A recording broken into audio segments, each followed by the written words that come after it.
Hey everyone, this is Chinny, your host for today, Chin Up and Rise.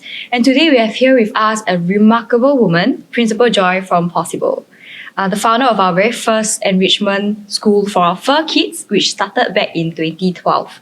And to date, she has trained over hundreds of talented dogs, juggling, between 20 to 30 dogs daily, while being a full-time mom to 3 adorable daughters. Joy is also a professional dog trainer and certified training partner with Karen Pryor Academy, certified trainer partner.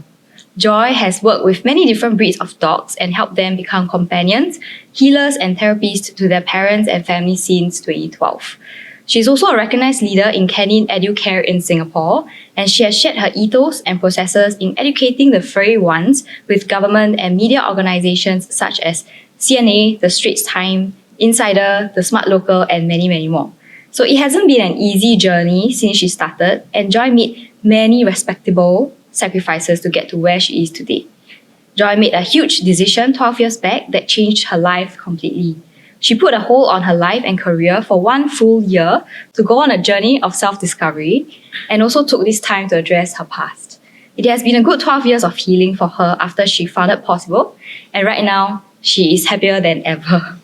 So making impact to the lives of our fur kids and parents, bringing out the best of the best in them. So let us welcome Joy to kickstart our show. Thank you. Hi, Joy. Thank you for having me here. You're welcome. Okay. Anyway, so Joy, being the very first enrichment school for our fur kids in Singapore, right? What actually motivated you to start, this Pawsible? So when I first started, I wanted to be with dogs. Okay. That was my aim. I wanted to be with dogs. I wanted to do something with them. But, exactly what it was, I wasn't too sure. All I knew was that I really, really wanted to spend time with them and do things with them. And along the way, as I started discovering, started reflecting, and then discovering again, that was when I realized, okay, something that I'm really, really passionate about is to be able to find the gifts and talents of dogs. Because I see their potential and I see the gifts that they have in their lives. The question is, why aren't we doing anything about it? So, previously it's all about dogs should learn obedience and just sit, stay, and do all that basic stuff, right? And when I look at them, I'm like, I think they can do much more. And I believe that they are also not just healers, but they are dogs who are able to, for example, help many people. For example, being able to sniff out cancer patients, diabetes, Wow, okay. epilepsy, yeah. So these are wonderful works. How do you train them to be able to sniff out things like cancer, things like So of diabetes? course, most importantly is firstly they must have some basic training, and then after that they must be able to identify the smell, of the particular cancer. Yeah, and then after that, once they identify, they and very clear like that is that scent, then they are able to go out there. Okay. And usually how long does it take, for a training like this? Oh, it really depends also on how fast and how motivated Okay. the dog is as well. Just Yeah. like how, humans have got different learning pace, it's the same for our dogs as well. So I can give you an example. I teach the dogs in my school musical instrument. Okay. So for some, let's say learning how to play the guitar, some can take just within half an hour to learn how to be able to do it. Some may take months. Oh, okay. Yeah. Understand. Okay, then, so from my understanding, Pawsible actually do not run any kind of marketing or any kind of advertisements. So how do you actually keep your business running, or do you have a structure? How do you actually get your customer base? Because it's actually quite amazing, right? Yeah. So it's true. I think looking back for a good 9 years, we didn't have any form of advertisement. We didn't even have any social media presence. There was no website, nothing. I think when people heard about us, they usually tried to find us on the internet, but there was nothing, no information. So there was only one thing, and that was my number. Okay. So they would have to contact me and ask, hi, yeah, so I heard from someone, yeah, about this. Can you tell me more? And I have to be the one to kind of share and explain, and it was pretty time consuming. But I realized that through that conversation, right, I was able to build a relationship, and a connection at that point of time. So I mean, whoever that spoke to me, it was like an opportunity for me to also reach out to them to share with them about what we do. Okay. Yeah, but all these were based on referral. I see. And and then of course, I mean, over time, I think more and more people knew about us, and the media the media knew about us too, and then that was when our name really kind of spread around, and then we decided, okay, I can't handle too many calls already, right. so we have to set up a website. Right, we have to okay. set up maybe an Instagram, Yeah. so that information can be out there. And if anybody wants to know about us, they are just able to click on the link, and at least they have an idea. Yeah. That's very interesting. I mean, usually people will set up the website so that they have a more traction and more clients coming in. But for your case, It's the other way around. You're setting up the website to handle the flow of customers coming in. So we only set it up. The purpose for setting the website and also having a social media presence is because You cannot take it anymore. needed that support to help me. So I mean, this goes to show that you guys are really doing very well, and of course the structure curriculum that you have for the dogs are actually very unique. Yeah, we wanted to really build a very strong foundation first.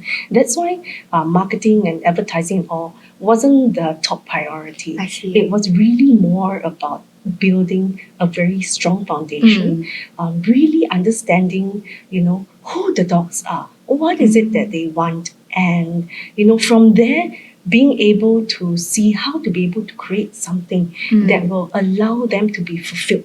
Okay. Yeah. So that was our priority. I mean, unlike humans, dogs are not able to speak.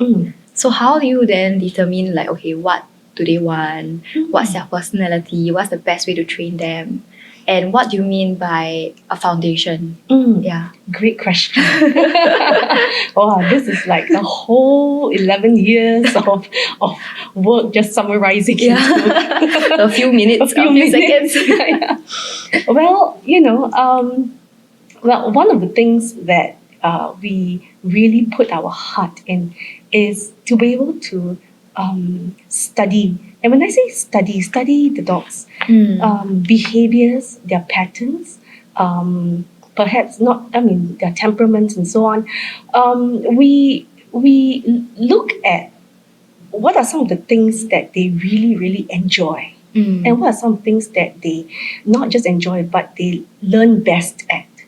So I can give you an example. So when we first started, there wasn't much training. It was a lot on play. Okay. And that's why at the beginning, way back in 11, 12 years, it was called a play school rather than enrichment school. Okay. Because the emphasis and focus was on play. And so at that point of time, we saw how the dogs play, and we thought, hey, this is great. Like, they can play almost the whole day, Yeah. But then I realized something, when they went back home, they're exhausted, but something wasn't fulfilled. Like, as though, there was this part of contentment that wasn't fulfilled. So we had to go back to the drawing board and then, wonder, what are some things that we need to put in place? It's not just about play. Then came the walk and the excursion. Okay. So that was when I said, okay, let us introduce the dogs. And this is like, again, way back when there wasn't much dog walking around. And I said, okay, let's do some, excursion, like bring the dogs out, like really have a good walk, And in those days, right, when people see us doing this, they go like, wow, where are you from? Like, what you're doing? It was like we have a lot of dogs. Yeah. That's right. And so it was something that's like, it was like a novelty back then because it's like it's new. And so at that point of time, we realized, hey, the walking does help because it expands some of their energy, in fact, yeah, a lot of their energy. And so when they play much better, not like when they just play, right? What happens is they get really rough sometimes. Okay. Because there's so much energy at the beginning. So when they meet each other, they go, "Wah," you know, like, I do see that sometimes. But then after walking, right, it reduces that, and it also reduces the risk of any other dogs getting hurt because they play more gently. Because they're exhausted. That's right. Yeah. In a way, the energy has been expanded. Yeah. And then after that, right, realize that, hey, I think there's a need to train, because, again, back to my passion, right, back to my mission, and that is to be able to not just see the potential, but to develop on it. So that was when I came up with all kinds of creative lessons to help them, to show me, okay, is this something that you're good at? Something not just only you're good at, but do you enjoy? And if you do enjoy, can I help to develop on it? Okay. Yeah. Then I realized, wow, with the training, it helps with mental stimulation. So their mental stimulation. Their mental stimulation. Also my mental stimulation too. Okay. I get to. It's really very draining after training. Definitely. Each and every one of them, because there's so much focus and attention put into it. And during training, it's really about studying their eyes, their behavior, their movement, and all. Yeah, so from there I realized that, hey, it's being with dogs is not just about playing, but it involves taking them out to a different environment, teaching them new things, reinforcing the desired behavior that we want of them. And then I realized that when I put all these together, right, then realized that, hey, when they go back home, it's really like, much more fulfilled. Yeah, there's this contentment, So I get this from parents. Parents, feedback, and I really appreciate it because over the years it's really a working partnership. It's not just me alone. I have to also hear it from parents, how the furkids are, and are they happy with what they are learning, and so on and so forth. Okay. Yeah. So whatever that you have been saying, right? Honestly, the whole time I was just thinking, wow, this is exactly what you do to train a kid as well. Like a children. So very, very similar. So how does, being a parent and being a trainer to, so many dogs, right? How does it rub off to, you training your daughters or raising them up? Is there any relation to it? Yeah, like sit, stay, my kids. Feed them and it's something rewarding. Reward them when they are doing the right thing. Similar, and you look at their eyes. Every time at home, my mom will always, I just do something off. My mom will know, I know she wants something. She's here to ask for something. So similar, right? Quite similar. It does rub off, and it's inevitable because I can't help it but to also see how my daughters behave, right? And it's true. Like sometimes, when even just by doing this, right? Like that, I know that all right, something it's on their mind. Yeah, and it helps because then I'm able to relate to them better. Yeah. Okay, is there any particular incident where you realize that you're actually using the skill sets that you use when you're training? All the time. Just don't tell them. Yeah, all the time. Okay. Yeah. I can give you an example. Like, for example, I think one of the things that I've learned, especially when I train the dogs, is that I have to reward them at the right time. Yeah. So rewarding them at the right time, it can look so easy, but at the same time, it has to be in that moment. Otherwise, 1 bit later, a few seconds later, it's like not counted. So it really has to be the precise moment. Because it's the same as if a dog does something wrong and then you scold him 5 or 10 minutes later, the dog will look at you like, What's this? What did I do wrong? Okay. Because they're so present, and that's the wonderful gift about them. They are just so in the moment. Right. Yeah. Versus us, right? Yeah. Like still holding grudges and all. I'm still thinking about it. Right? So the same for kids. Yeah. So when I look at my kids, and I always ask myself, okay, if they're doing something right and something that I want, how do I reward them at the right time? Yeah. So I can give you an example, like when one of my daughters, when she was throwing a tantrum, and then she dropped, a fork. Usually, when the kid drops something, I don't know, but usually I think that many people go like, hey, what happened? Oh, pick it up, and like give attention in that sense, right? Because she threw it and she was like, oh, really still crying. And I had to tell everybody, okay, everyone, just stay calm. It's okay. She dropped a fork. Let's not give her the attention, because attention is a form of reward. Okay. Wow. Right? That's a good phrase. Where you place your attention is where you place your energy as well. Yes. So basically, if whatever attention, good or bad, it can be scolding, it can be whatever, but it is still a reward. And so I told everybody, okay, just ignore that. Just, don't look at her. Just continue eating. It's fine. And then I told my daughter, all you need to do is just pick up the fork. And I left it as it is. And she stopped crying? And so, she stopped crying because no one is giving her any attention. Yeah. She got down from a chair, picked up the fork, put it on the table.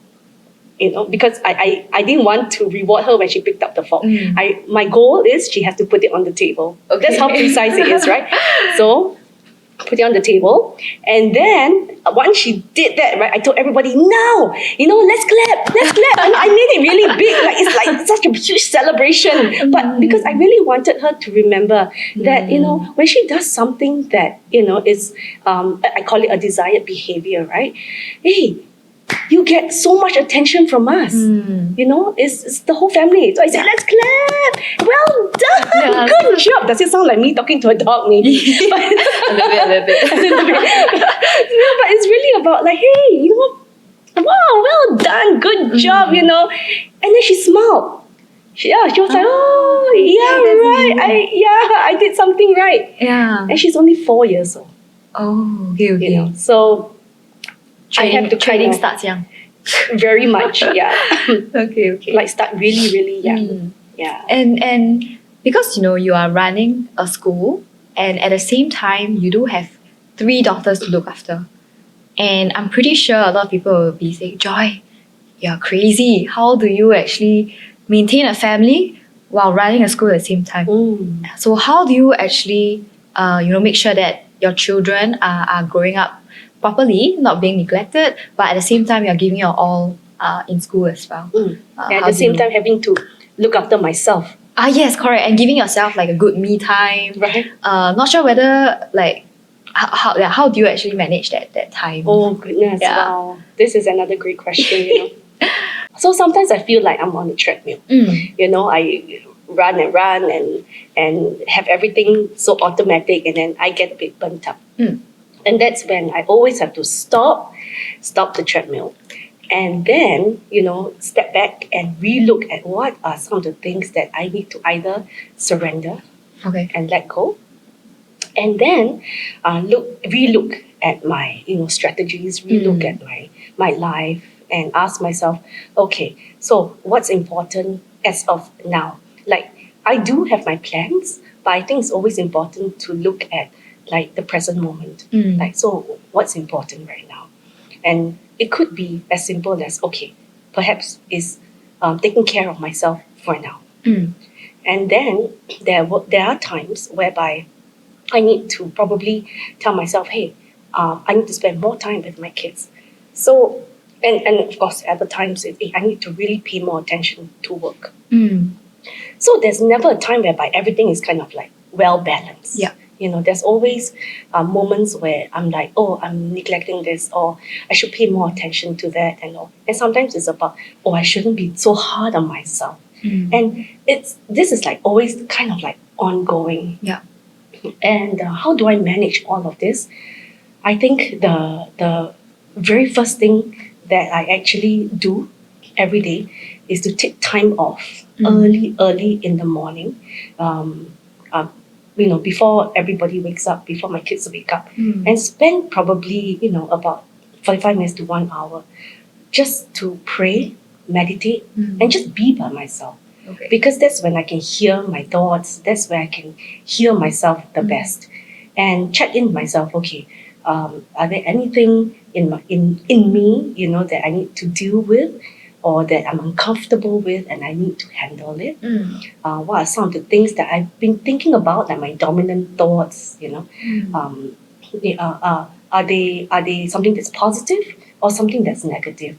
And then, come to terms with it. So at the end of the day, before I even start my day, is to surrender all of this, and trust that, yeah, all is well.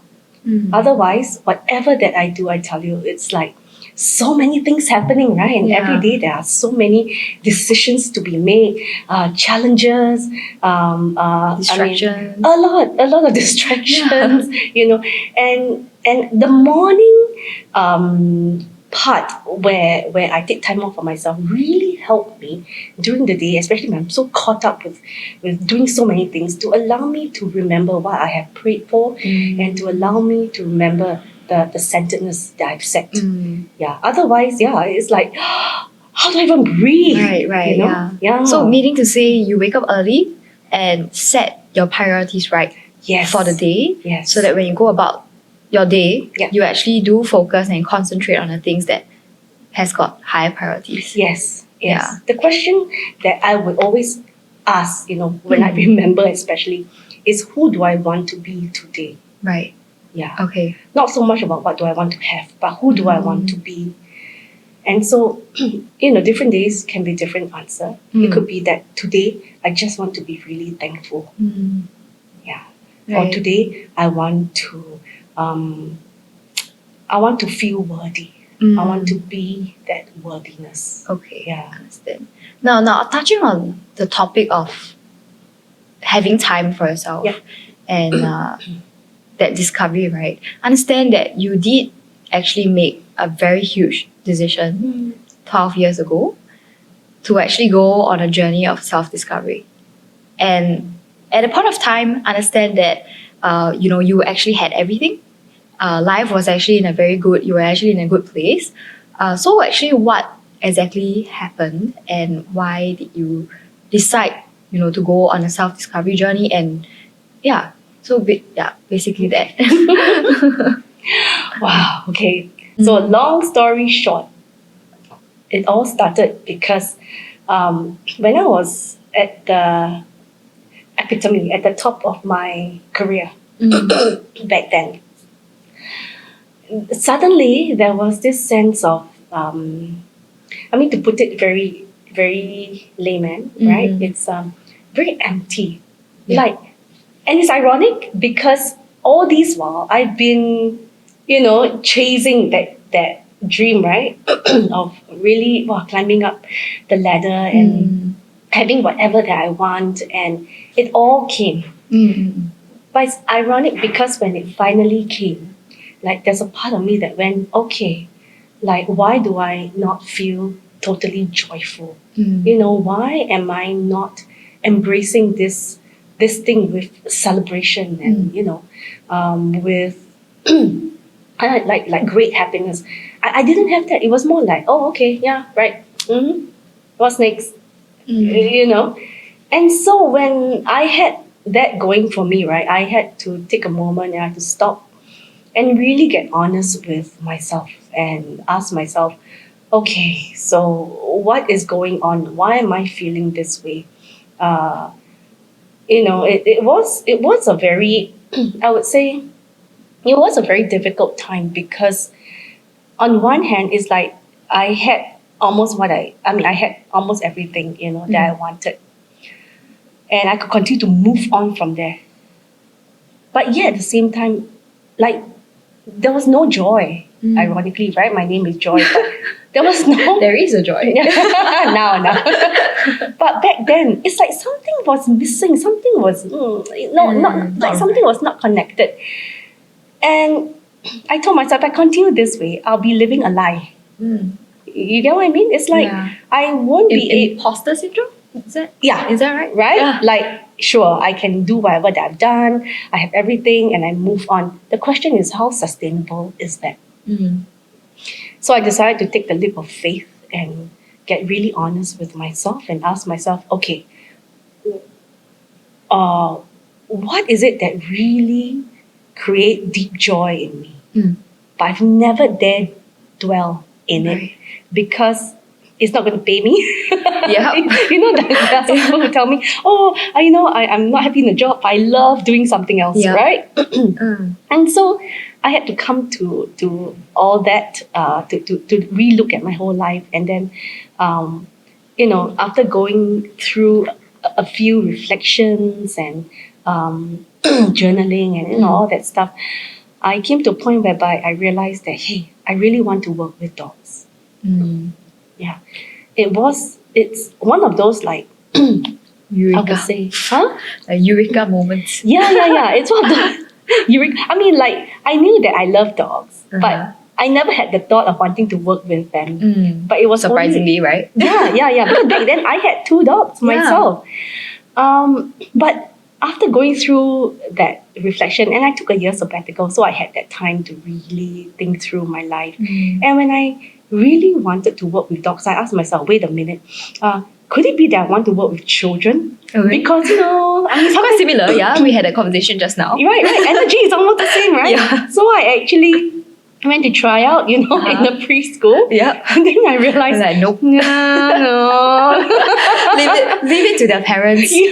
I don't want this. Yeah. And that time I didn't have kids yet. So can you imagine? Okay. So I'm like, no kids, dogs. So back to dogs. Okay. And so I spent some time helping out at daycares for dogs, at shelters as well. Spent some time really looking at different types of trainings that were out there in the market. And I asked myself, okay, so how much do I really want to work with dogs? So I gave myself some time, roll up my sleeves and really at daycares, I would like clean up the place, take care of them and all. And honestly, it was very tiring. I told myself, I don't think I'll ever set up a daycare. Look at where you are now. I know, right? So never say never. Yeah. So, as I went through this whole discovery and all, and finding out about, okay, what's my purpose? What's my passion and all? That was when I really realized that, okay, I want to work with dogs. But the next question is, okay, so what do I do with them? Because I didn't want to become a groomer. I didn't want to become a vet. Okay. I didn't want to become, what else? A person who set up I didn't want to become a trainer. It's true. Basically, you don't even want to work with dogs. In a way, no, I want to be with them. But not work with them. Correct. Yeah, that's right. But yet, I need my bread and butter, right? Yeah. Right. So what do I need to do? Yeah. So back then, it was one of those moments where I told myself, well, if I really want to work with them, I need to know who they are, and I need to understand how to be with them. Because having dogs doesn't mean that you know how to be with them. Loving dogs also doesn't mean you know how to be with them. Correct. Yeah. So I told myself, okay, I need to go and study, and I need to know more about them. Okay. And that's how the joy came about. Today. Yeah, I guess so. It wasn't all roses and all rainbow and unicorns and all. There were many challenges and many obstacles that I had to overcome. And there were times where I almost wanted to give up because it was so difficult. Yeah. So what are some challenges that you actually faced? In doing this work? Yes, correct. This building Pawsible from scratch, because I understand that it started at your own home, or like you actually don't have a space when you first started off. Yeah. So from then till today, you know, where you actually have your own venue, your own team, what are some things that you actually went through? And for someone who actually want to start something similar, what are some advice that you can actually give them? I think the first thing is to really be very clear on your goal, you know, like on the intention that you have. So, for example, let's say for me, I want to work with dogs, or rather, I want to be with dogs. Okay, then it led to, okay, so then what do I want to do with them? Like the question of why do I want to be with them? Yeah, so if you want to start something, the question I would then ask you would be, why? Like, why would you want to do this? You know? Okay. And the answer needs to be solid. It has to like really be plugged in. Otherwise, right, whatever that you do later, if this part is shaky, yeah, you just You will give just, up. you very just quit, easily. right? If you don't have a clear goal in mind. Yes. Okay. So the why part has to be strong. And my why was because there was this deep sense of, because I really want to see how I can help dogs to help people. That was my why. Yeah, I really wanted to see how can I help to develop on the dog's strength so that they can contribute to society in future. You know, how can they play and integrate and be a bigger part of us, not just only home. You know, already home itself, they are already quite big, you know, Yeah. because, you know, giving like so much joy and fun and comfort and all. But really, to more people, how can they do that? And how can I help them to do that? So that was my why. And when I got my why, many obstacles came, right? And it just kind of went because I kept falling back on my why. So when times were really tough, I always ask myself, okay, why am I doing this? Am I still connected to it? Okay. Is it something that I really believe in? The answer was always yes. And that's why no matter what, even though at times when it's so challenging, I will still continue. Yeah, because I feel that, hey, I haven't fulfilled my mission yet. Yeah. I'm in the midst of it, but you know, I think there's so much more work to be done. Understand. Yeah. So, I mean, other than the fact that we need to have a very strong clarity of our end goal, how do you actually get yourself out of a downward spiral? Or like, how do you actually get yourself out of this negative state that you're in if, let's say, we are, you know, down and we feel like quitting? Yeah. Right. Okay. So, you know, when I'm feeling down, right? It's really sometimes difficult to come and say, hey, you know, stop feeling down. Let's get up. Yeah. Come on, Joy. Let's go. I don't know. I'll punch you. No, please don't. right. Yeah. Or threaten, like, you better stop feeling this way or else, you're right. So the thing is, I think when a person is feeling down, okay, so I'm speaking for myself, right? When I'm feeling down, I know that, hey, I'm in that state. Yeah. Okay. And the state is I'm moody, I'm not feeling good, I'm feeling sometimes a bit angry and upset and all. And the question is then, okay, so how do I get myself out? Now, whatever that I'm sharing with you now, it's only because of whatever that I went through that was really, really tough. It was one of my dark times. You know? And in those days when I was really down, it took me longer to get up. Okay. I would dwell in my sorrow. I would dwell in my pain, my pains. And then, you know, it would take me probably like a week or two to like, oh, okay, right, I'm up again. And in those days, how I got myself up was gradually, you know, maybe taking a walk outside, or like, you know, trying very hard not to think about it or feel. But I realized that only kind of worsened, because, you know, when you ignore it, right, or when you not look at it, right, basically, you know, it's like pushing. Yeah. Okay, Shoving it, like swiping it under the rug. yeah, that's right. Okay, there's a distinction between that and surrendering. Okay, Okay. so I'll come to that later. Yeah, because it's not about you must give it so much attention either.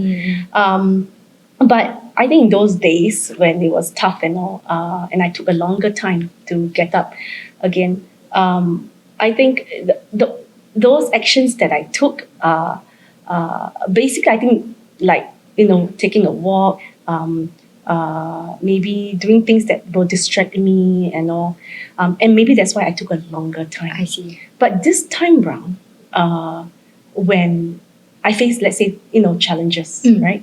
How I will get myself up. Let's say that, okay, there's a setback and, I get traumatized or I get shocked or I feel really angry and all, right? Different negative states, basically. Okay, how do I get myself up? Is that, firstly, I recognize that, okay, so I'm feeling really, let's say, angry. I'm really feeling very resentful at somebody, okay? And I tell you, this is a process, and acknowledge that emotion, like, okay, anger. Now the question then I ask is, how long do I want to remain in this state? Do I want to continue to remain in this state? The answer is always no.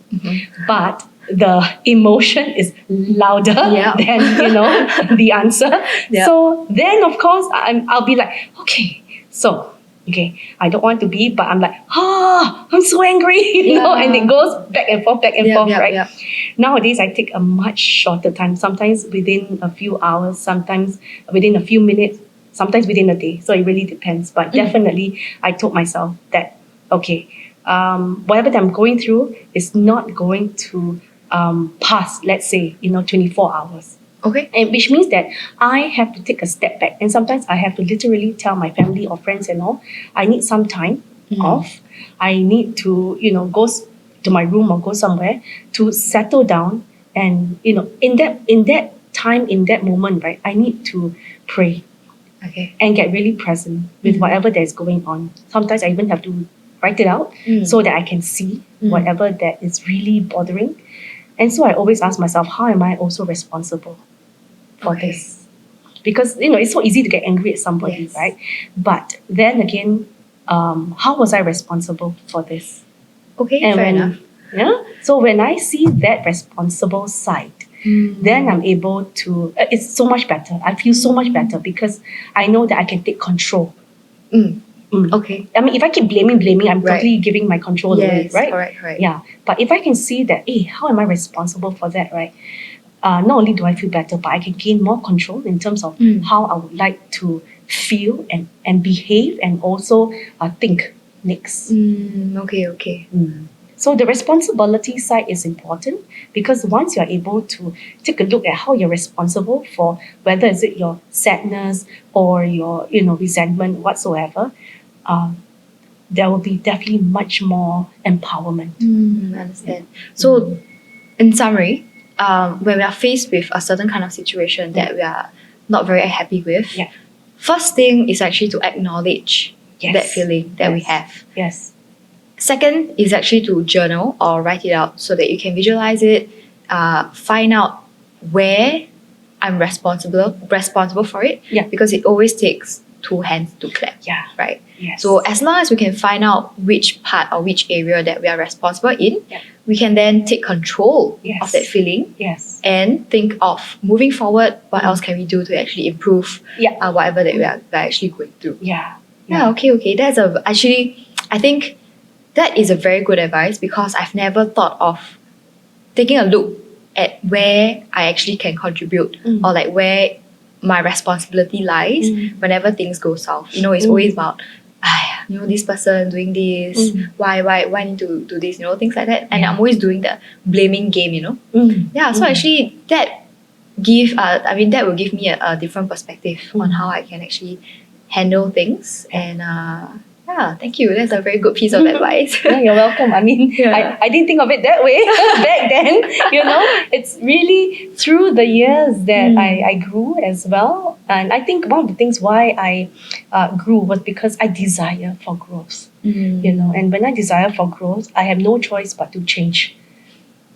Yes. Correct. So when we are faced with issues and all, I think the taking responsibility part for me was very impactful because it gives me that power to change within. So I asked myself, what is it about myself that I need to change so that this thing will not happen again? Always taking control back. Yes. That's how I Because see when it. you start to blame or say about other people, you're literally giving your control away. Yeah, because you can't control your external Yes, you can only control yes. you. Yes. Yeah. That's really great. So when I fight with my husband, I think he's my Yes, still greatest the juice. teacher. Okay. Yeah, he's my greatest teacher because in the past when we fought and all, it's always like, hey, it's because you did this, you said this, and there's a lot of you, right? Correct. But of course, over the years, as we grew and mature, right, I've learned that hey, wait a minute. I mean, if we get into a disagreement, now it's better because we can take a step back because we acknowledge, right? Like, oh, okay, wait a minute. Okay, so I'm feeling this way. Something you did triggered me. Okay, I'm not happy about it, but I want to see what is it that is going on within me that's also causing this. Okay. Good advice to me as well. Yeah, so next In time, future. Yeah. next time when your husband and touch wood, right? But if you fight, fighting is pretty common. Because now we have come to my husband and I, we have come to realize that when we fight, it really gives us the opportunity to change and grow as humans. To become better for each other. Yeah, that's right. As a couple as well, right? Yeah. But then it's no longer like, see, I told you it's all your fault. That kind. No. That language will not come out. Okay, already. that's great. Yeah, and that's how you keep a relationship healthy, a relationship going, right? Yes. That's so important. Yeah. All the blame game will never end. Yeah. Okay. So actually, to all our viewers out there, who actually want to start a business, do you have any piece of advice for these people? Wow. This brings me back to my earlier point, and that is when you want to start something, the question then, I would suggest you to ask, and that is, okay, why? Why do I want to start this? Yeah. Why do I want to do this business? Why do I want to get myself involved in this work? Yeah. If it's about, whatever your answer is, at the end of the day, that will be your driving force. Okay. To whether is it to sustain you in the long run or short run, whatever your intention or goal is, I don't know. But I would ask that, like, why? What's the why? What's the why? And if you're able to get that solid plug-in answer, right, I believe that you will run far because you're not someone who's just like, because it's nice, because it's fun, because it looks so easy, looks so like can make a lot of money, that kind of conversation. So a lot of times I would go back to the why. Okay, understood. Thank you so much. And so basically for us to even start anything, always find our why and have a very good clarity on our end goal in mind, and our processes will follow. Yes, right? and take responsibility. Yes, take responsibility. Correct. Yeah. Okay. Thank you so much for today, Joy. My pleasure. Yeah. And before we end, maybe you can actually do a shout out to Pawsible on how you want to introduce, like what you guys actually do. Oh, okay. Yeah. So at Pawsible, we are an enrichment school for dogs. Not like way back when we are just play school, right? So we are an enrichment school for dogs, and what we do is that we provide them with excursion, with socialization opportunities, and also chance for them to be able to learn something in class, so that at the end of the day they are able to give back. Hopefully either to their family or to society. Yeah, but it's something that they are able to at least take away, from class. And at the end of the day is to be able to make good friends in school and have really a good time. Okay. Yeah, that sounds great. Okay. So this will be the end of our podcast. Thank you so much for coming. Oh, you're welcome. Yeah, I think it has been a very fulfilling and interesting session with you today. Yeah. It Okay. was very nice. Thank you. Yeah, thank you. Thank you guys for tuning in to Chin Up and Rise. We have also collated the key pointers of today's episodes. All you can do is actually click the link down below to have access to all this. And you can also follow us on the social media handles down below for more content and update. Before you go, do remember to give us a like, share, and subscribe. And I will see you guys next time.